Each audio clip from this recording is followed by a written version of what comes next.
महाराष्ट्रातील सर्व माझ्या मित्रांचं आणि मैत्रिणींचं CST लॉन्च पॅड या यूट्यूब चॅनलमध्ये पुन्हा एकदा मनापासून स्वागत करतो. तर आपली जी सिरीज चाललेली आहे महापारेषण मिशन करता टेक्निशियन जी पोस्ट आहे त्या पोस्ट करता यापूर्वी 2016 आणि 17 मध्ये जो पेपर झालेला होता त्या पेपरचं आपण सोल्युशन बघत आहे. तर यापूर्वी आपण 2016चा कव्हर केलेला आहे, ज्या 3 क्लासमध्ये कंप्लीट केलेला, आणि आजपासनं आपण 2017 कंटिन्यू करणार आहे. म्हणूनच तो हा आपला 4था क्लास. आणि तुम्हाला याच्यापूर्वीचे जर क्लास किंवा 2016चा पेपर झाला आहे त्याचं जर पूर्ण डिटेल सोल्युशन बघायचं असेल तर तुम्ही प्लेलिस्टमध्ये जाऊन बघू शकता. आणि जर तुम्हाला हे जुने दोन्ही पेपर जर डाउनलोड करायचे असतील फ्रीमध्ये त्याची PDF, तर ॲप डाउनलोड करा. त्या ॲप डाउनलोडची लिंक मी डिस्क्रिप्शनमध्ये दिलेली आहे. त्या ॲपमध्ये स्टडी मटेरियलमध्ये जर गेले किंवा कोर्समध्ये जरी गेले तर तुम्हाला प्रिव्हियस ओल्डवाले क्वेश्चन पेपर मिळून जातील. आणि तुम्हाला रोज काय करायचं आहे, एक मॉक टेस्ट द्यायची, ते 10 मार्क्सची राहते आणि जी फ्रीमध्ये राहते त्याच्यासाठी काही पे करायची गरज नाही आहे. तर त्या टेस्टने तुम्हाला लक्षात येईल की तुम्हाला पुन्हा किती तयारी करण्याची गरज आहे. आणि जर तुम्ही चॅनलवरती नवीन असाल तर चॅनलला काय करा, सबस्क्राईब करा आणि बेल आयकॉन दाबून ऑल नोटिफिकेशन ऑन करा, जेणेकरून जेव्हा केव्हा मी नवीन व्हिडिओ अपलोड करणार तर तुम्हाला त्याचं नोटिफिकेशन यायला हवं. आणि सोबतच जर तुम्हाला मला सोशल मीडियावरती फॉलो करायचं असेल किंवा मला कनेक्ट करायचं असेल तर माझा ID आहे रोशन ताजने फॉर यू. तो कोणत्याही प्लॅटफॉर्मवरनं तुम्ही मला फॉलो करू शकता. तर आपला आजचा जो सेशन आहे 2017च्या पेपरचा आहे आणि तो 4था क्लास आहे. तर तुम्हाला या अगोदर जो एक पेपर झालेला आहे नसेल बघितलं तर आठवणीने ते पहिले बघून घ्या, कारण हे पेपर तुम्हाला समजून सांगण्याचं माझं उद्देश एकच आहे की तुम्हाला हे माहीत पाहिजे की तुम्हाला नेमकं जेवढा पेपर झाला आहे किंवा जो पेपर आला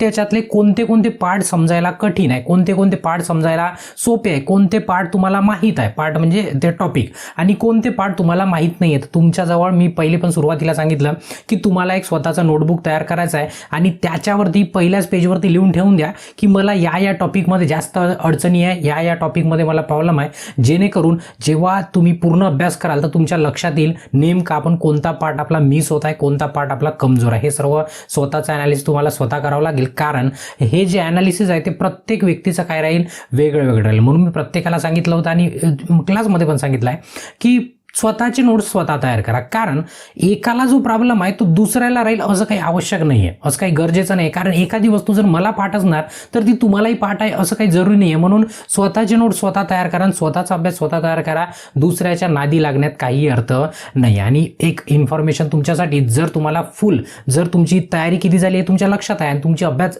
तयारी झालेली आहे तर मी पूर्णपणे तुमच्या पाठीशी आहे आणि पूर्णपणे मी होते तिथपर्यंत फ्रीमध्ये कव्हर करण्याचा प्रयत्न करणार आहे. परंतु याच्या व्यतिरिक्त जर तुम्हाला असं वाटतं की नाही एवढा पेपर झाला आणि याच्यामधले काही असे पार्ट आहे जे मला नाही जमत आहे किंवा जे पार्ट माझे मार्क्स लूज करू शकतात किंवा घसरवू शकतात, तर मग तुम्हाला जर फुल कोर्स जॉईन करायचा असेल तर ॲप डाउनलोड करा आणि ॲपमध्ये जाऊन बघा, एक इलेक्ट्रिशियनचा फुल मराठीमध्ये मिशन महापारेषणचा फक्त टेक्निशियन करता स्पेशल कोर्स लॉन्च केलेला आहे. त्याची पहिले इंट्रोडक्शन व्हिडिओ बघून घ्या, डिटेल जाणून घ्या आणि मगच जॉईन करायचा का विचार करा. आणि जर काही अडचणी येत असतील तर तुम्ही आपला जो कॉन्टॅक्ट नंबर आहे आपल्या इन्स्टिट्यूटचा त्या नंबरवरती कॉन्टॅक्ट करून अधिकची माहिती घेऊ शकता. हे सर्व डिटेल आपण त्या ॲपमध्ये इंट्रोडक्शनमध्ये बघून घ्या. फक्त लक्षात घ्या हे इलेक्ट्रिशियन एकदम बेसिक टू ॲडव्हान्स कोर्स आहे. म्हणजे यामध्ये प्रत्येक टेबल्स, प्रत्येक चार्ट्स, प्रत्येक डायग्राम व्यवस्थितपणे करून सांगितले, जेणेकरून एका टॉपिकमध्ये आला प्रश्न की सुटलाच नाही पाहिजे याचा आपण पूर्णपणे प्रयत्न केला. आणि तुम्हाला माहिती आहे सिलेबस तर मोठा आहे आणि जे तुम्हाला शिकायचं आहे नेमकं कामाचं तेवढं शिकायचं आहे, पूर्ण शिकाल तर संपणार नाही तुम्हाला माहिती आहे. तर त्या पद्धतीने आपण कोर्स डिझाईन केलेला आहे. ठीक आहे, तर आपण आपल्या प्रश्नाकडे वळूया. 2017चा जो पहिला प्रश्न आहे, आपण 2017कडे चाललेलो आहोत. पहिला प्रश्न आहे, which of the following diode is use for panel indicator. आता बघा एकदम सोपे प्रश्न आहे काही. आता इलेक्ट्रॉनिक्सचा प्रश्न आहे पण बघितलं तर जनरल नॉलेजच्या प्रश्नासारखा पण प्रश्न आहे. बघा, खालीलपैकी कोणता डायोड पॅनल सूचक म्हणून वापरला जातो, म्हणजे इंडिकेट करण्यासाठी. तुम्ही कोणतंही पॅनल बघा, कोणत्याही पॅनलवरती लाईट लागलेली असते. काय लागलेली असते? लाईट. आता पॅनलवर इंडिकेट करायसाठी दुसरं कोणतं तरी तुमच्या तरी घरी किंवा तुमच्या तरी डोक्यात एखादं साधन आहे का, की साधन म्हणजे एखादं कोणतं इन्स्ट्रुमेंट किंवा एखादी कोणती वस्तू आहे जे तुम्हाला इंडिकेट करून सांगणार नाही, तुम्हाला त्याच्यासाठी लाईटच लावावं लागेल. आता लाईट लावताना 4 ऑप्शनपैकी एक ऑप्शन शोधायचा की लाईटवाला कोणता आहे ते तुमचं उत्तर असेल. प्रश्न तेच विचारला आहे की कोणतं इंडिकेटर वापरणार. म्हणजे बघा डायोडचे पण भरपूर सारे प्रकार आहे. आता इथं जेवढे डायोड दाखवले बघा, व्हेरिएक्टर, टनेल, LED आणि झेनर, हे सर्वच्या सर्व काय डायोडचे प्रकार आहे. पुन्हा काही आहे पण जे ऑप्शनमध्ये दिलं आहे त्याचा विचार करू. ते पूर्णच्या पूर्ण डायोड आहे, पण त्यांनी विचारलं नेमकं पॅनलवरती कोणता लावतो, तर पॅनलवरती इंडिकेट करण्यासाठी आपण LED लावतो. जसं लाल लावतो, पिवळा लावतो, हिरवा लावतो, पुन्हा थोडासा ऑरेंज कलरचा लावतो, हे सगळे वेगळ्या कलरची लावतो.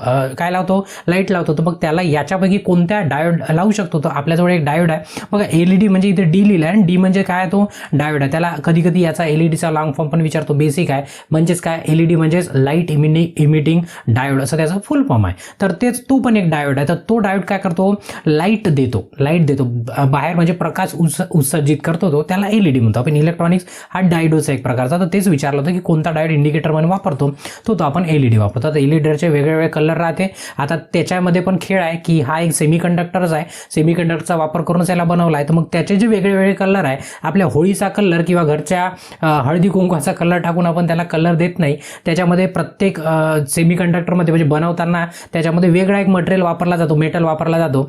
त्याच्यामुळे काय होते, कंपोनंट वापरला जातो, त्याच्यामुळे त्याचा कलरचा काय ते व्हेरिएशन. आता त्याचा पण एक चार्ट राहते, डिटेलमध्ये टेबल राहते, तर ते आपण डिटेलमध्ये बघू. तर इथपर्यंत लक्षात ठेवा की आपण काय वापरतो, त्याच्यासाठी LED वापरतो. ठीक आहे. कधी कधी LED वरती ना कलरचा पण प्रश्न येतो. आता त्याच्यानंतर तो इलेक्ट्रॉनिक्सचा प्रश्न होता. आता दुसरा, which of the following statement is not true. आता विचारलाय कोणता स्टेटमेंट ट्रू नाही आहे असं विचारलाय. About squirrel Kaij. आता हे तुम्हाला समजणं महत्त्वाचं आहे की खालीलपैकी कोणते विविध स्क्विरल केज इंडक्शन मोटर बद्दलचे बरोबर नाही. आणि जेव्हा नाहीवाला प्रश्न राहते ना, तर दोनदा वाचून घ्यायचा आणि दोनदा समजून घ्यायचा. कारण नाहीवाले प्रश्न आहे ना, अभ्यास करणाऱ्या पोरांचे नेमके चुकतात, कारण ते नाही दिसतच नाही प्रश्नामध्ये, कारण की छोटासा नाही असतो, तर त्याच्यामुळे ते गडबड होऊन जाते. प्रश्नामध्ये हे विचारलाय की कोणतं चुकीचं आहे स्क्विरल केज इंडक्शन मोटर बद्दल. आता तुम्हाला माहिती आहे ही इंडक्शन मोटरचे दोन नाव आहे, एक स्क्विरल केज आणि एक वाउंड रोटर किंवा स्लिप रिंग, असे तुम्हाला दोन नावं दिसले असणार. ते कशाच्या आधारावरती केले आहे की ते जो तुमचा रोटर आहे त्या रोटरवरती डिपेंड करते की ते स्क्विरल केज आहे की वाउंड रोटर आहे. तर तुम्हाला माहिती आहे स्क्विरल केज म्हणजे एक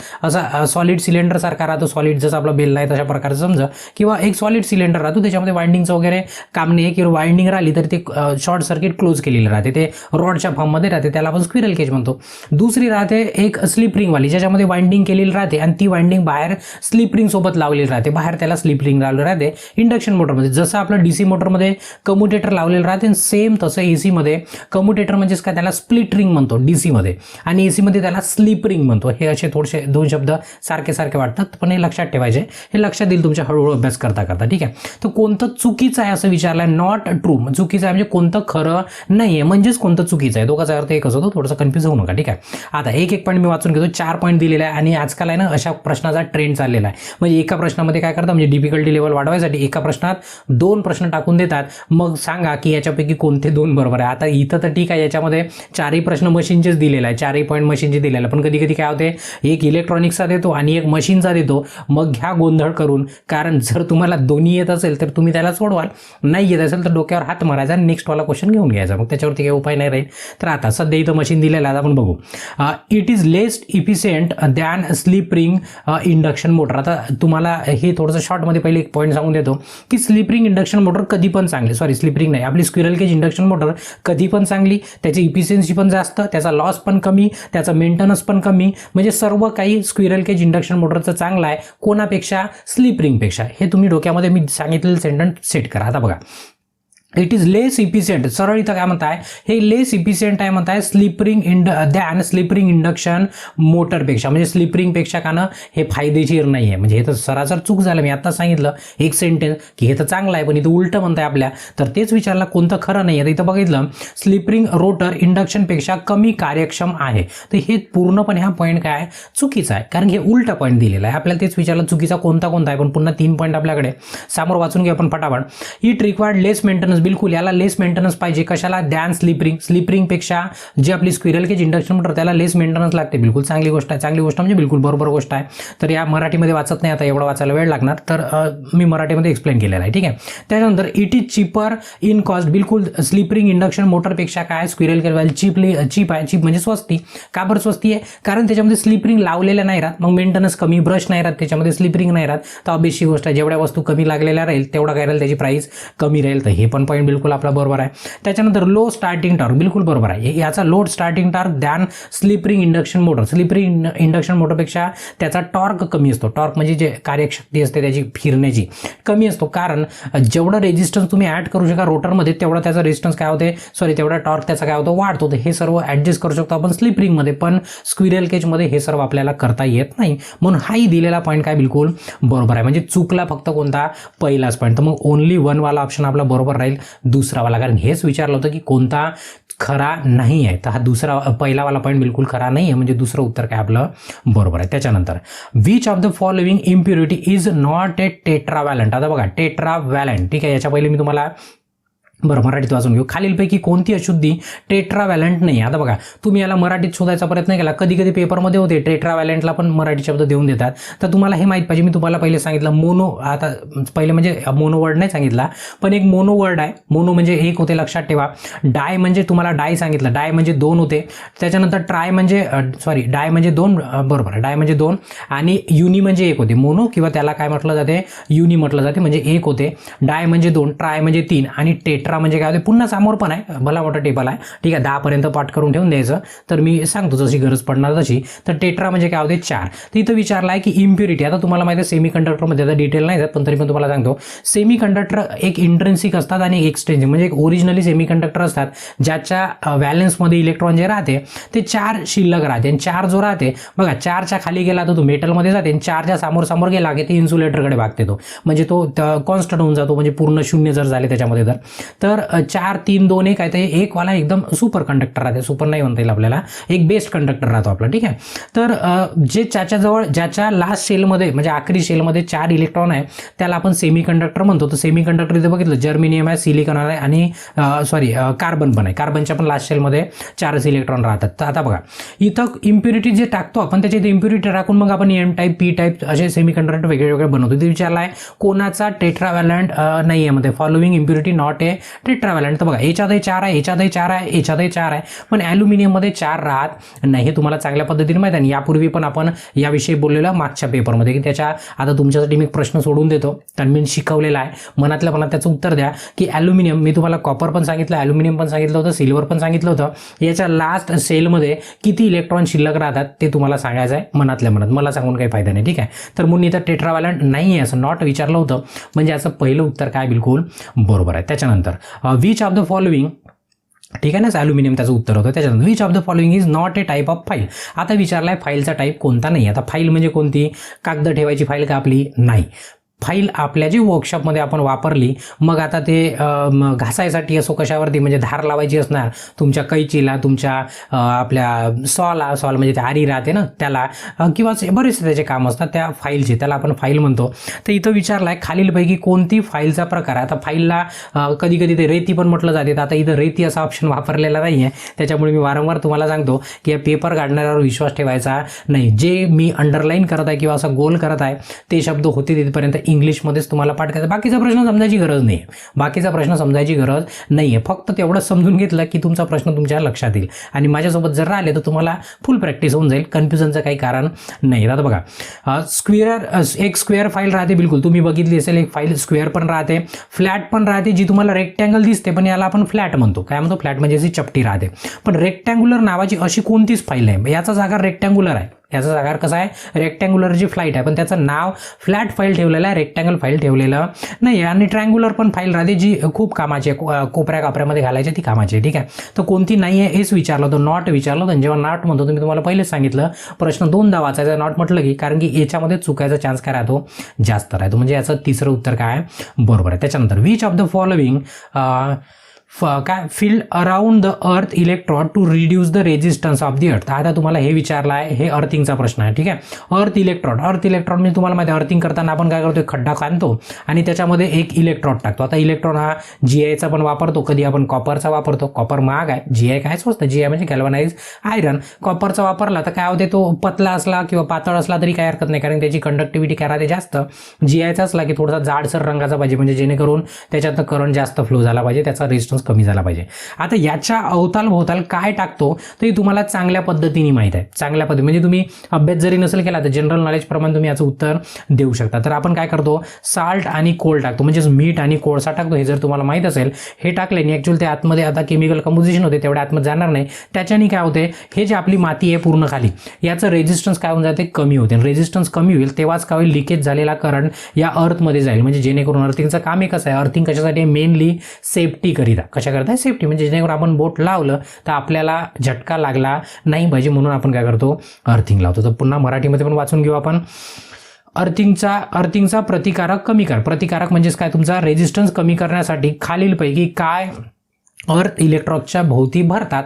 मी आताच सांगितलं, त्याच्या भोवताल का टाकतो आपण, तर सॉल्ट आणि मीठ टाकतो. म्हणजेच मीठ आणि सॉल्ट आणि मीठ नाही, सॉरी, सॉल्ट आणि कोळसा टाकतो. ठीक आहे, म्हणून याचं दुसरं उत्तर काय बिलकुल बरोबर आहे. त्याच्यानंतर विचारला आहे, which of the following material composition does not content 4 layer. कोण्या याच्यामध्ये 4 लेअर नाही आहे, असा हा प्रश्न होता.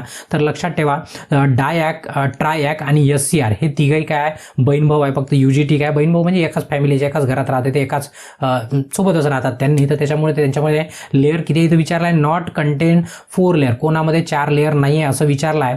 तर लक्षात ठेवा त्याचं UGT उत्तर आहे. कारण UGTमध्ये जर लेअर बघितली तर इथे एकच लेअर आहे, म्हणजे हे सॉरी जंक्शन एक आहे. लेअर जर बघितलं तर एक लेअर आहे आणि ही काय दुसरी लेअर आहे, म्हणजे एक P वाली आहे आणि N वाली आहे, म्हणजे दोनच लेअर आहे. पण इथं विचारलं आहे की कोणामध्ये 4 नाही आहे. खालीलपैकी कोणत्या अंतर्गत रचनेमध्ये 4 स्तर नाही आहे, याच्यामध्ये 2 स्तर आहे ना. कशामध्ये, UGTमध्ये. ते असे बेसिक एकदम छोटेसे इलेक्ट्रॉनिक्सचे प्रश्न विचारले जाते, ज्याच्याकडे लक्ष. कधी कधी या टर्मिनलवरती पण प्रश्न विचारला जातो. टर्मिनल पण तुम्हाला माहीत पाहिजे कोणाच्या टर्मिनलचे नाव काय आहे. तर ठीक आहे, आता याचं उत्तर दुसरं बरोबर आहे, UGT. त्याच्यानंतर which type of earthing is represented by the following figure. आता इथं फिगर दाखवली आहे आणि तुम्हाला विचारलं आहे अर्थिंग कोणते. तुम्हाला माहिती, मी सांगितलं, एक तर इथे काय करू आपण, एक तर कोणती प्लेट टाकू किंवा त्याच्यामध्ये काय टाकू, पाईप टाकून त्याच्या आजूबाजूला काय राहील तुमचा चारकोल, म्हणजेच कोळसा. कोल म्हणजे तो पेटवायचा कोल वेगळा आहे, चारकोल म्हणजे त्या लाकडाला पेटवून अर्धवट ठेवलेला कोल, त्याला चारकोल म्हटलं जाते. ठीक आहे, म्हणजे लाकडी कोळसा असं त्याला पण म्हटलं जाते. तर इथं जर बघितलं ना तर GI पाईप असं लिहिलेलं आहे. काय लिहिलं आहे आता तुम्हाला दिसणार नाही, तुम्ही जर तुम्ही PDF डाउनलोड केली असेल तर GI पाईप असं लिहिलेलं आहे. GI पाईप म्हणजेच काय होतो, गॅल्वनाइज आयरन होतो. त्याच्या ठिकाणी कधी कॉपर पण वापरला जाऊ शकतो, पण इथं पाईप शब्द वापरलाय. पाईप म्हणजे सरळच आहे, सोपं उत्तर आहे. पाईप जर शोधायचं कुठे गेलं तर पाईप 2 नंबरवरती आहे, म्हणजे आपलं उत्तर पण काय असणार, 2 असणार. इथं काही डोकं जास्त लावायची गरज नाही, मराठीमध्ये पण तेच होतं. खालील आकृतीद्वारे अर्थिंगचा कोणता प्रकार दर्शविला जातो. तुम्हीच लिहून दिलाय पाईप, तर मग आता डोकं लावायची आपल्याला गरज नाही. तर पाईप त्याचं काय फायनल उत्तर आहे. ठीक आहे, चला. त्याच्यानंतर बँड गॅप किंवा एनर्जी गॅप ऑफ डायमंड. आता हाई आहे ना पेज, तुम्हाला ॲक्च्युली काही प्रश्न कसे असतात, लॉजिक लावून ठेवायचे असतात, काही प्रश्न कसे असतात, पाठ करून ठेवायचे असतात. कसे असतात, पाठ करून. तर तसंच याची पण लिस्ट येते की कोणाची एनर्जी गॅप किती आहे. तुम्हाला माहिती आहे की आपल्याजवळ 3 मटेरियल आहे. कोणते, एक राहते आपल्याकडे मेटल, त्याला कंडक्टर म्हणतो आपण, मेटल नाही म्हणता येईल आपल्याला, कंडक्टर म्हणावं लागेल. ठीक आहे, एक राहतो कंडक्टर, आता पूर्ण लिहिणार नाही. एक राहतो सेमी कंडक्टर आणि एक राहतो आपल्याकडे इन्सुलेटर. ना त्याच्यामध्ये 2 बँड असतात प्रत्येकामध्ये. कोणता बँड, एक राहतो व्हॅलेन्स बँड. ठीक आहे, व्हॅलेन्स बँड, आणि एक राहतो म्हणजे त्याला जम्प करून जाण्याकरता 2 बँड राहते. म्हणजे सरळ एक कंडक्शन बँड राहतो. ठीक आहे, एक कंडक्शन बँड आणि एक राहतो व्हॅलेन्स बँड, असे 2 बँड आहेत. इथून इलेक्ट्रॉन इथे जर जेवढ्या इझिली जम्प करू शकला तर मग इलेक्ट्रॉन जम्प केला म्हणजे करंट फ्लो होणार म्हणजे आपण त्याला कंडक्टर म्हणू. ते सेमी कंडक्टरमध्ये काय राहते, थोडीशी या दोन्ही बँडमध्ये आहे ना थोडासा गॅप राहते. म्हणजे असं समजा की थोडंसं म्हणजे असं 2 पार्ट आहे, तुम्हाला जम्प करून जायचं आहे. जर त्याच्या मधामध्ये काहीच गॅप नाही, तुम्ही इझिली जम्प करू शकता. थोडीशी गॅप वाढली तर थोडंसं आपल्याला भीती वाटते, थोडी भीती वाटते, जाऊ पण शकतो, नाही पण जाऊ शकत, त्याला सेमी कंडक्टर म्हणतो. आणि हे जर गॅप भल्ली मोठी आहे, भल्ली मोठी म्हणजे एकदमच मोठी की तुम्ही जम्प मारायचा विचारच करू शकत नाही, म्हणजे इलेक्ट्रॉन पण कशाला आपला जम्प मारून आपला जीव घालवणार, बरोबर आहे. तर मग तशा वेळेस काय होते, त्याला इन्सुलेटर म्हटलं जाते. तर तेच विचारलं आहे की डायमंड, तुम्हाला 100% माहिती आहे की डायमंड काय एकदम फुल्ली काय इन्सुलेटर आहे, फुल्ली काय इन्सुलेटर. तर इथं तेच विचार, कारण की ते इन्सुलेटर आहे त्याचं कारण असं की त्याच्यामध्ये कार्बननी बनलेला राहतो. 4 ॲटॉमिक एकदम घट्ट कोव्हॅलेंट बँड. याच्या पहिले पण याच्यावरती प्रश्न आला होता डायमंडवरती शायद. मागच्या पेपरमध्ये पण. तर त्याला काही करायचं नाही, काही इलेक्ट्रॉन वगैरे आपले पाठवायचे नाही आहे, ठीक आहे. त्याच्यामुळे तो इन्सुलेटर आहे, तर त्याचा जो एनर्जी बँड गॅप राहते तो गॅप इन्सुलेटरमध्ये काय राहते, खूप जास्त राहते. काय राहते, जास्त, म्हणजे त्याला जम्प करून जायला आणि एकदम दम लागेल किंवा मरूनच जाईल, म्हणून तो जातच नाही मग, ठीक आहे. तर मग तो बँड आता इथं लक्षात ठेवायचं. तर तुम्ही डायमंडसाठी जर बघितला तर बघा इथं 5.5 इलेक्ट्रॉन वोल्ट, ईव्हीचा अर्थ होते. कधी कधी ईव्ही म्हणजे काय असं विचारलं जाते. जे एनर्जी बँड आहे त्याचा युनिट काय आहे, तर त्याला इलेक्ट्रॉन वोल्ट असं त्याचं म्हणजे युनिट आहे. इथं 5.5 लिहिलं. मी सांगितलं हे जे कॉन्स्टंट असे जे नंबर असतात ना, ॲक्च्युली हा कॉन्स्टंट आहे, ते थोडंसं पॉईंट टू पॉईंट व्हेरी करते. पॉईंट टू पॉईंट काय करतो, व्हेरी. प्रत्येक बुकामध्ये बघितलं तुम्हाला वेगवेगळं दिसेल, पण एक स्टँडर्ड आहे ना, 5 ते 6च्या दरम्यान त्याचं व्हॅल्यू राहते इलेक्ट्रॉन वोल्टची, ठीक आहे. तर हे लक्षात ठेवा, 5च्या जवळपास जर बघितलं 6 आहे, दुसरी कोणती व्हॅल्यू नाही आहे, त्याच्यामुळे याचं एक वालं उत्तर काय राहील, बिलकुल बरोबर राहील, ठीक आहे. त्याच्यानंतर याचे टेबल वगैरे आहे, स्क्रीनशॉट घेऊन ठेवून द्या, कारण की हे तुमच्या खूप कामाचे आहे. कारण की याच्यातला कधी काय विचारणार ते त्याचा काही नेम नाही आहे, ठीक आहे. तर याचा पण लक्षात ठेवायचा थोडाफार कॉन्सेप्ट राहतो. कॉन्सेप्ट म्हणजे एक प्रकारे लक्षात ठेवा, काही असं म्हणायला काही हरकत नाही, ठीक आहे. त्यानंतर V I graph is straight line. आता व्ही आय ग्राफ कसा आहे, स्ट्रेट. आता व्ही आय ग्राफ म्हणजे काय, मी इथं शॉर्टमध्ये तुम्हाला काढून दाखवतो. हा समजा तुमचा करंट आहे आणि हा समजा तुमचा व्होल्टेज आहे. तर हा ग्राफ कसा आहे, एक स्ट्रेट लाईन आहे. एक कशी आहे, स्ट्रेट लाईन आहे. आता तुम्हाला माहित आहे, जर तुम्हाला जर आठवत असणार इलेक्ट्रॉनिक्समध्ये असा एकही ग्राफ तुम्हाला दिसणार नाही इलेक्ट्रॉनिक्समध्ये, कारण तिथं सर्व म्हणजे कसे लिनियर डिव्हाइस नाही, सब नॉन लिनियर पूर्ण त्याच्यामध्ये भरलेला आहे. म्हणजे कोणाचा काय होईल, असा येईल, मग पुन्हा थोडासा खालती जाईल, कोणता थोडासा वरती जाईल, कोणी ह्या इकडे भागल, कोणी खालती भागल, असे वेगळे वेगळे ग्राफ आहे सर्वांचे. व्ही आय कॅरेक्टरचे सर्वांची जी इलेक्ट्रॉनिक्स डिव्हाइस आहे त्यांची. तर मग आता इथं विचारलं आहे की स्ट्रेट लाईन कोणाची राहू शकते, तर बघा हा सेमी कंडक्टर आहे, म्हणजे आपला इलेक्ट्रॉनिक्स डिव्हाइस आहे, हा इलेक्ट्रॉनिक्स डिव्हाइस आहे आणि हा इलेक्ट्रॉनिक्स डिव्हाइस आहे. मी सांगितलं इलेक्ट्रॉनिक्स डिव्हाइसमध्ये एकही स्ट्रेट लाईनवाला राहत नाही. हा बेसिकचा कॉन्सेप्ट. आता जसं आपलं मेटल आहे, जो मेटल किंवा कंडक्टर म्हणून आपण, मेटल नाही म्हणता कंडक्टर. तर आता इथं कॉपर दिलेला आहे, सरळ सरळ कॉपर इलेक्ट्रोड दिला आहे. इलेक्ट्रोड जरी नसतं लिहिलं, कॉपर जरी म्हटलं असतं, तर याचा जो व्ही आय ग्राफ कसा राहते, एकदम स्ट्रेट राहतो, एकदम काय राहतो, स्ट्रेट राहतो. म्हणून याचं चौथं उत्तर काय बिलकुल बरोबर आहे. त्याच्यानंतर output signal of common emitter amplifier. आता बघा ॲम्प्लिफायरच्या ना टाईप राहते. जसं कॉमन इमिटर आहे, एक राहतो कॉमन बेस आणि एक राहतो कॉमन कलेक्टर, ठीक आहे. इमिटर, बेस आणि कलेक्टर, ठीक आहे. याला सी म्हणून लिहून टाकू, कॉमन बेस, कॉमन सॉरी इथं कॉमन इमिटर लिहिलं आहे ना. कॉमन इमिटर कधी राहतो कॉमन बेस आणि कधी राहतो कॉमन कलेक्टर, म्हणजे ई बी सी याच्यापैकी कोणतं एक राहते. तर कॉमन इमिटर, कॉमन बेस आणि कॉमन कलेक्टर हे त्याचं काय कनेक्शनचं टाईप आहे, हे डिटेलमध्ये बघू आपण, ठीक आहे. तर आता तात्पुरतं तेवढं लक्षात ठेवा. तर इथं विचारलं आहे कॉमन इमिटरसाठी त्याचा जो फेज शिफ्ट राहते. फेज शिफ्ट म्हणजे काय, आपल्या तुम्हाला जसं माहिती आहे सिंगल पेज पण राहते, आपल्याकडे 3 पेज पण राहते.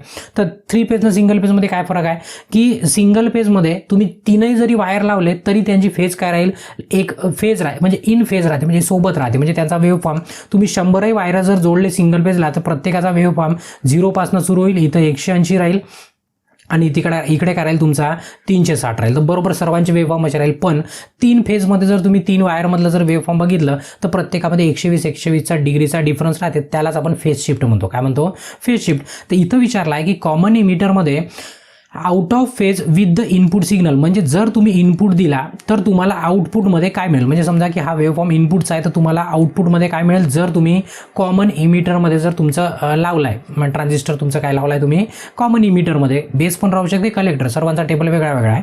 तर याचं फेज शिफ्ट कसं होतं हे विचारलं आहे. तर हा वेव्हफॉर्म काय होऊन जाईल आउटपुटमध्ये हा इथून सुरू झाला आहे ना, म्हणजे वरती पॉझिटिव्ह निगेटिव्ह आहे, तर काय होते, हा खाली निगेटिव्ह आहे आणि वरती काय तुम्हाला पॉझिटिव्ह. म्हणजे हा जो फेज आहे ना, सरळ सरळ तुम्ही कॉन्सेप्ट लावला, तर हा पहिले 0 वरती होता आणि आता तो जाऊन कुठे गेला, 180 डिग्रीवर गेला. म्हणजे तो काय झाला, 180 डिग्रीने काय करतो, शिफ्ट करतो. 180 डिग्रीने काय करतो, शिफ्ट करतो. म्हणून इथं त्याचं जे डिफरन्स येईल तेच विचारलं आहे. कॉमन इमिटर ॲम्प्लिफायरमध्ये काय विचारलं आहे, आउटपुट सिग्नल हा इनपुट सिग्नलचं किती फेज शिफ्ट असतो, तर 180 डिग्रीचा काय असतो, दोघांमध्ये फेज शिफ्ट असतो. म्हणून याचं दुसरंवालं उत्तर काय बरोबर आहे. त्याच्यानंतर इन प्युअर कॅपॅसिटिव्ह सर्किट. आता विचारलं आहे प्युअर कॅपॅसिटिव्ह, म्हणजे प्युअर कॅपॅसिटीमध्ये रेजिस्टन्स पण तुमचा काय राहील, 0 राहील. तुमचं इंडक्टर पण काय राहील, 0 आहे. इंडक्टन्स 0 आहे, म्हणजे एक्सेल तुमचा इंडक्टिव्ह रिॲक्टन्स पण काय 0 आहे. कारण की आपली जे सर्किट आहे कशी आहे, प्युअर कॅपॅसिटिव्ह, म्हणजे पूर्णपणे काय लावलेलं आहे त्याच्यामध्ये, कॅपॅसिटर लावला. त्याच्यानंतर करंट काय करणार, व्होल्टेज काय करणार आणि पॉवर काय करणार, म्हणजे त्यांच्यामध्ये काय रिलेशन आहे. तर तुम्हाला माहित आहे रेजिस्टन्स असलं की अलग, इंडक्टर असलं की अलग आणि कॅपॅसिटर असलं की काय होते, याचा अलग कॉन्सेप्ट होते. तुम्ही आता शॉर्टमध्ये आता एकदम डिटेलमध्ये जात नाही, कारण याचा पूर्णच्या पूर्ण AC सर्किटाचा पूर्णच्या पूर्ण चॅप्टर आहे, तर तेवढा मोठा शिकवणार नाही ना, आपल्याला लिमिटेशन्स आहे याच्यामध्ये त्याच्या कारण. तर लक्षात ठेवायचं कॅपॅसिटरमध्ये नेहमी करंट काय करतो, लीड करतो म्हणजे तो सामोर पळतो म्हणजेच काय, जसं समजा हा वेव्हफॉर्म एक स्टँडर्ड जर वेव्हफॉर्म पकडला, समजा हा वेव्हफॉर्म व्होल्टेजचा असणार, तर करंट काय करतो, याच्या पहिलेच सुरू होतं, याच्या पहिलेच काय होतो, सुरू होतो तो आपला करंट. म्हणजे करंट काय करतात, पहिले सुरू होत आहे ना, पहिले सुरू म्हणजे लीड, जसं आपलं लीडर राहते ना, हे जसे राजकारणी लोक आहे ते काय लीडर आहे आणि त्याच्या मागे सर्व लॅग पडलेले राहते, तो लीड करताय म्हणजे तो काय सामोर आहे, तो काय सामोर. तर याचा पुन्हा प्रश्न आले की आपले कॉन्सेप्ट आपले क्लिअर होत जाईल. तर तो करंट नेहमी काय करतो, व्होल्टेजला काय करतो, लीड करतो म्हणजे तो सामोर राहतो, त्याच्या काय राहतो, सामोर. तो लीडवाला ऑप्शन बघा, इथे लॅग आहे, बाकी निगेटिव्ह पॉझिटिव्ह तर नाही, हे लीड करतात. आणि त्याच्यानंतर पॉवर फॅक्टर कसा राहतो, तर लक्षात ठेवा, जर प्युअर इंडक्टिव्ह, आता इथं कॅपॅसिटिव्ह म्हटलं आहे ना, प्युअर कॅपॅसिटिव्ह म्हणू किंवा प्युअर इंडक्टिव्ह म्हणू, इंडक्टन्स म्हणजे एलने डिनोट करतो, तरी त्याचा पॉवर फॅक्टर काय राहते, 0 राहते. कारण प्युअर कॅपॅसिटर असंही विचारते, प्युअर कॅपॅसिटर आणि प्युअर इंडक्टर पॉवर कंझ्युम करत नाही, म्हणजे तो काही खात नाही, बिलकुल काही खात नाही, रेजिस्टन्स फक्त खात असतो. तर कधी कधी विचारते का कोणता डिव्हाइस 0 पॉवर कंझ्युम करतो, किंवा मग तो AC वर काय काम करतो, DC वर त्याचं फंक्शन कसं असते, असे वेगवेगळे प्रश्न येते. तर या प्रश्नापुरतं याचं उत्तर चौथावाला बरोबर आहे. करंट काय करतो, लीड करतो आणि त्याचा पॉवर फॅक्टर काय राहतो, 0. आता 0चा छोटासा अगर कॉन्सेप्ट सांगायची गोष्ट केली, तर हा जो लीड करताय ना, हा 90 डिग्रीनी करताय. किती, 90 डिग्री. तुम्हाला माहिती आहे पॉवर फॅक्टर आपल्याचा फॉर्म्युला काय, कॉस फाय. आणि जर तुम्ही काढून बघितलं तर कॉस फायच्या ठिकाणी जर 90 डिग्री बघितलं तर कॉस 90चा व्हॅल्यू किती येते, 0 येते. कॉस 90चा व्हॅल्यू किती येते, 0 येते. तर त्याच्यामुळे त्याचा पॉवर फॅक्टर पण काय होतो, 0 होतं. असं खूप मोठं प्रवचन द्यावं लागते, तरी मी देण्याचा प्रयत्न केला. ठीक आहे, चला सामोर. त्याच्यानंतर इन CRO, आता CRO म्हणजे काय, कधी कधी याचा लॉंग फॉर्म विचारतो, कॅथोड रे ऑसिलोस्कोप किंवा ऑसिलेटर असं त्याला नाव दिलेलं असते. ठीक आहे. आणि त्याच्यावरती तुम्हाला बघितलं असेल, तुम्ही प्रॅक्टिकल जर ITI मध्ये शिकले असेल तर तुम्हाला एक डब्बा होता आणि त्याला एक छोटीशी स्क्रीन होती, त्याला असे प्लसचे म्हणजे असे बॉक्स बनवले होते. काय बनवले होते, बॉक्स म्हणजे ग्रीन कलरची तुम्हाला सिग्नल म्हणजे स्क्रीन दिसे असणार. मग करंट दिला की तिथनं आपण त्याचा करंट किती आहे, व्होल्टेज किती आणि त्याचा वेव्हफॉर्म कशा पद्धतीने चालला आहे, त्याची फ्रिक्वेन्सी किती आहे, हे सर्व आपण तिथनं कॅल्क्युलेट करू शकतो. कधी कधी विचारतात की CROचं काम काय आहे, तर ते तुम्हाला सर्व माहीत पाहिजे की नेमकं त्याच्याने आपण काय करू शकतो. ठीक आहे. तर बघा, time taken by the beam म्हणजे एक बीम आहे, एक्साइटेड हे डेफिनाइट एरिया अँड फॉस्फेट म्हणजे हे फॉस्फेटची प्लेट राहते समोरची, कॅन ॲडजस्टेड बाय. आता याच्यावरती जे इथून म्हणजे मागे काय राहतो, एक लॅम्प राहतो, त्याचं तो इथे बीम पाडतो, तिथं काय करतो, बीम पाडतो. तर तो बीम पाडण्यासाठी आपल्याला ॲडजस्टमेंट करता येते. म्हणजे इथं जो वेव्हफॉर्म दिसतो ना असा, तो वेव्हफॉर्मची हाईट आपण कमी जास्त करू शकतो. तर ते कमी जास्त करायसाठी नेमकी कोणती बटन राहते त्याच्यात, ते विचारलं आहे. मराठीमधून वाचून घेऊ. CROमध्ये फॉस्फेटचे निश्चित क्षेत्र, याचं म्हणजे निश्चित नेमका किती डिस्प्ले दिसला पाहिजे आपल्याला, क्षेत्र उत्तेजित करण्यासाठी कर्णाने ॲक्च्युली कर्णाने असं आहे मराठीमध्ये आहे ना, काहीच्या काही होऊन जाते, कर्णाने नाही, करायला किती वेळ लागेल ब्लँकमध्ये द्वारा समायोजित केला जाऊ शकतो. म्हणजे त्याचा वेळ ॲडजस्ट करायसाठी कोणती बटन वापरतो ते विचारला. तिथे एक बटन राहते टाईम डिव्हिजनची, म्हणजे आपण ह्या जे ब्लॉक आहे ना, प्रत्येक ब्लॉक काय राहते, टाइम पर डिव्हिजन राहते. म्हणजे त्या प्रत्येक ब्लॉकचा अर्थ राहते की एक ब्लॉक म्हणजे 5 मिनिट किंवा 5 मिलीसेकंद असं त्याला डिफाईन केलेलं राहते. तर ती जे बटन राहते ना टाइम डिव्हिजनची, त्याच्याने आपण काय करू शकतो, ॲडजस्ट करू शकतो. म्हणून याचं दुसरं उत्तर काय बरोबर आहे. त्याच्यानंतर इन अँड इंट्रेन्सिक, आता बघा मग तुम्हाला इंट्रेन्सिक बरोबर वर्ड लक्षात ठेवा.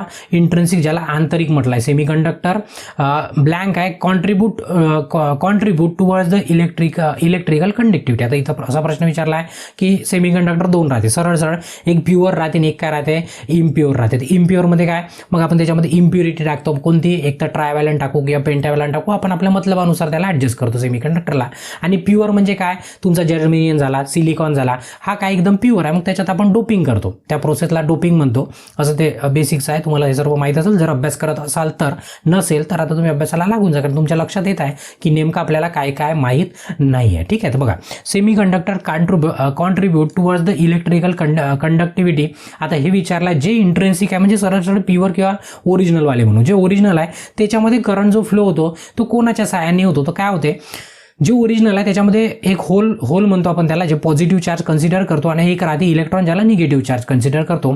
त्या होल आणि इलेक्ट्रॉन दोघांच्याही साह्याने आपण त्या इंट्रिन्सिक सेमीकंडक्टरमधला करंट फ्लो होतं. पण तेच एक्सट्रिन्सिक जर बघितले म्हणजे जे आपण भेसळ करून मिलावट करून आपण बनवले आहे डोपिंग करून, त्याच्यामध्ये एक तर फक्त होलनीच करंट फ्लो होऊ शकतो किंवा फक्त निगेटिव्ह किंवा इलेक्ट्रॉननीच फक्त करंट फ्लो होऊ शकतो. कारण एक तर म्हणून त्या पी टाईप राहते किंवा त्याचा काय राहते एन टाईप राहते. असं थोडंसं डिटेल आहे, जास्त आतमध्ये नाही जाणार मी.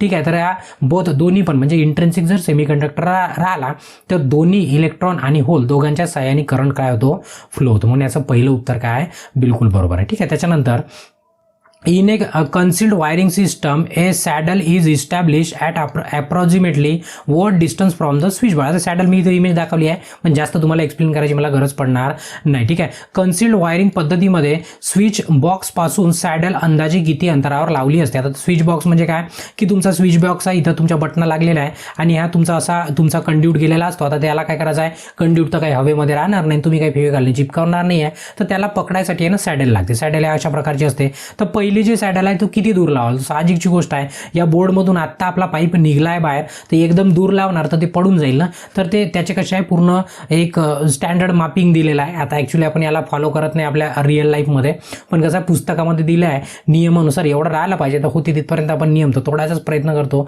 कमीत कमी नियम आपण पाळायचा प्रयत्न करतो. नियम आपल्याला आवडत नाही, तर ते नियमानुसार 30 सेंटीमीटर असायला पाहिजे. किती सेंटीमीटर, 30 सेंटीमीटर. म्हणजे 30 सेंटीमीटर जर विचार केला काही असं खास होत नाही असं जर विचार केला म्हणजे हार्डली 1-1.5 इंच 1-1.25 इंचपर्यंत त्याचं अंतर होते. ठीक आहे, तर याचं पहिलावाला उत्तर लक्षात ठेवा 30 सेंटीमीटर. हे सर्व आई रूलमध्ये येते, जे आपला इंडियन स्टँडर्ड इलेक्ट्रिसिटी जे रूल आहे ना त्याच्यामध्ये पूर्ण येते. तर हे डिटेलमध्ये आपण बरेचसे आई रूल आहे ते सर्व डिटेलमध्ये बघू. ठीक आहे, तर मग याचा पहिलावाला उत्तर काय राहील बरोबर राहील. त्याच्यानंतर an AC circuit if reactance is 0, जर तुमचा रिॲक्टन्स काय 0. आता बघा रिॲक्टन्सला आपण एक्सने डिनोट करतो. आता रिॲक्टन्स पण काय होते, रिॲक्टन्स पण 2 राहते. कोणता, एक तर एक्सेल राहते किंवा काय राहते XC राहते. तर आता इथे एक्सेल पण नाही म्हटलं आणि XC पण नाही म्हटलं, फक्त रिॲक्टन्स म्हटलं. ठीक आहे, is 0 then the power factor is. आता बघा कोणती जर आता AC सर्किट राहते बघा, DC मध्ये फक्त रेजिस्टन्स असतो, DC मध्ये काय असतो रेजिस्टन्स, पण AC मध्ये इंडक्टन्स पण असतो आणि कॅपॅसिटन्स पण असतो. मग त्याचं इक्वेशन कसं असते, R प्लस मायनस राहते, जे काय राहील जे XL मायनस XC राहते. म्हणजे दोन्ही कंपाऊंड आले याच्यामध्ये, तर आपण दोघांच्या ठिकाणी काय करू फक्त X लिहून टाकू किंवा तर दोघांपैकी कोणतं एक, इथं काही डिफाईन नाही केलेलं आहे. जर याची व्हॅल्यू 0 झाली तर ती सर्किटमध्ये काय उरणार, फक्त रेजिस्टन्स उरणार. आणि रेजिस्टन्स जर उरला तर तुम्हाला माहित आहे रेझिस्टिव्ह सर्किटमध्ये आपला व्होल्टेज आणि आपला करंट काय राहतो इन फेज, म्हणजेच त्याचा अँगल किती राहते 0. आणि जर अँगल 0 असला तर आपला पॉवर फॅक्टर म्हणजेच कॉस फायच्या ठिकाणी जर 0 पुट केला त्याचं उत्तर किती येते 1 येते. म्हणजेच आपला पॉवर फॅक्टर काय राहतो युनिटी राहतो. असा बेसिकचा कॉन्सेप्ट आहे. आता बऱ्याचशा गोष्टी ह्याच्यामध्ये ठीक आहे, तर त्याचा पॉवर फॅक्टर काय राहतो युनिटी राहतो. हेच विचारलं AC सर्किटमध्ये जर रिॲक्टन्स 0 असेल तर पॉवर फॅक्टर किती राहील, असे अजिबोगरीब प्रश्न विचारतात. तर याचं दुसरंवालं उत्तर काय बरोबर आहे युनिटी. ठीक आहे, त्याच्यानंतर अकॉर्डिंग टू आता बघा हे IS जो स्टँडर्ड आहे ना हे आता पाठच करावं लागेल, कारण हे काही बदलत नाही आणि हे काही असे काहीच्या काही पण नाही आहे. याचं बरोबर स्टँडर्ड लिहून आहे. जसं आपलं संविधान कसं लिहिलेलं आहे बरोबर आहे या कलममध्ये, किंवा लॉज कसे लिहिले आहे या कलमानुसार याला अशी सजा आहे, या गुन्ह्यासाठी हा असा पात्र आहे. तर ते काही बदलायचं काम नाही आहे ना, ते जसं लॉ आहे ना बस तशासारखे आपले नियम आहे, पण इलेक्ट्रिसिटीच्या संदर्भामध्ये आहे. तर त्याला आपण IS रूल दिलेला आहे 3034 आणि 1966. The resistance of power wiring earthing should be किती असायला पाहिजे, तर लक्षात ठेवा पॉवर वायरिंगच्या अर्थिंगचं रेजिस्टन्स किती असायला पाहिजे 1 ओम असायला पाहिजे. ठीक आहे, ज्या 1 ओमपेक्षा म्हणजे जनरली जर रेजिस्टन्स जास्त नाहीच पाहिजे, कमीत कमी पाहिजे, तर 1 ओमवाला ऑप्शन लक्षात ठेवा. म्हणून याचं पहिलंवालं उत्तर काय आहे बरोबर आहे. ठीक आहे, त्याच्यानंतर फेट म्हणजे काय होते असं विचारलं आहे. फेट म्हणजे हा इलेक्ट्रॉनिकचा प्रश्न. फेट म्हणजे फील्ड इफेक्ट ट्रान्झिस्टर होते. काय होते फील्ड इफेक्ट ट्रान्झिस्टर. आता हे यांची भली मोठी खानदान आहे इलेक्ट्रॉनिक्सची, तर ते पूर्ण खानदानीमधला एक आहे फेट, त्याला फील्ड इफेक्ट ट्रान्झिस्टर. जसं BJT आहे UJT आहे, जसं ट्रान्झिस्टरच्या फॅमिलीमध्ये येते. मग त्या सेमी कंडक्टरमध्ये तुमचा डायक येते, ट्रायक येते, SCR येते, असं खानदानी आहे 2. ठीक आहे, तर त्या डिटेलमध्ये बघू. आता लक्षात ठेवा FETचा लॉंग फॉर्म काय होतो. FET म्हणजेच काय, त्याला फील्ड इफेक्ट म्हणतो. इफेक्टवाला ऑप्शन इथे एक आहे, इथे एक आहे. तर फ्री नाही आहे, फ्रीवाला नाही आहे. काय फील्ड इफेक्ट ट्रान्झिस्टर. तर याला तुम्हाला मराठीमध्ये लक्षात नाही ठेवायचं, याला इंग्लिशमध्येच लक्षात ठेवायचं आहे. भले तुम्हाला कुठं मराठी दिसलं तरी त्याला इग्नोर करायचं, कारण याचं लॉंग फॉर्म मराठीमध्ये होऊ शकत नाही. झालंय तरी फील्ड इफेक्ट ट्रान्झिस्टर असंच होणार, याच्यात काही बदल पडणार नाही. ठीक आहे, तर आपण काय करून देऊ, इथे हा क्लास थांबवून देऊन बाकीचे प्रश्न याच्या नंतरच्या क्लासमध्ये आपण कंटिन्यू करू. आठवणीने तुम्हाला काय करायचं आहे, जर तुमच्या लक्षात येत चाललेलं आहे की आपला किती अभ्यास झालेला आहे आणि पुन्हा किती आपल्याला करणं बाकी आहे. जर तुम्हाला त्रास जात नसेल जात, तर मी तुम्हाला कंटिन्यू याच प्रकारे तुमचं माझं मार्गदर्शन सुरू राहील. आणि जर त्रास जात असेल तर तुम्हाला काय करायचं आहे, एक कोर्स जॉईन करून टाकायचा आहे. पहिली इंट्रोडक्शन व्हिडिओ बघा, पूर्ण त्याची डिटेल बघा, पूर्ण शहानिशा करा, फोन करा. तुम्हाला मॅडम डिटेल सांगतील, ते पूर्ण डिटेल ऐकून घ्या. समाधान वाटलं तरच जॉईन करा, अन्यथा जॉईन करण्याची गरज नाही आहे. ठीक आहे, कारण की यामध्ये जबरदस्ती नाही. मी असं नाही म्हटलं की तुम्ही कोर्स जॉईन करा ना, म्हणजे मी शिकवणार नाही, असा आपला कॉन्सेप्टच नाही आहे.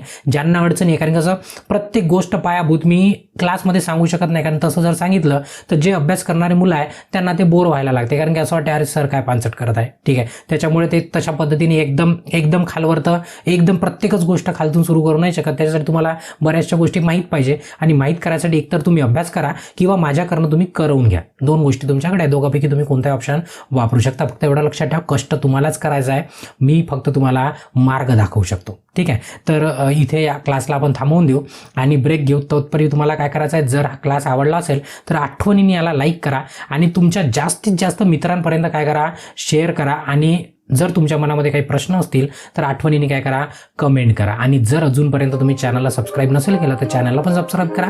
आणि याच्यानंतरचा कंटिन्यू क्वेश्चन किंवा कंटिन्यू क्लास बघण्याकरता नेक्स्ट व्हिडिओवरती क्लिक करून बघू शकता. तोपर्यंत इथे ब्रेक घेतो. धन्यवाद. जय महाराष्ट्र.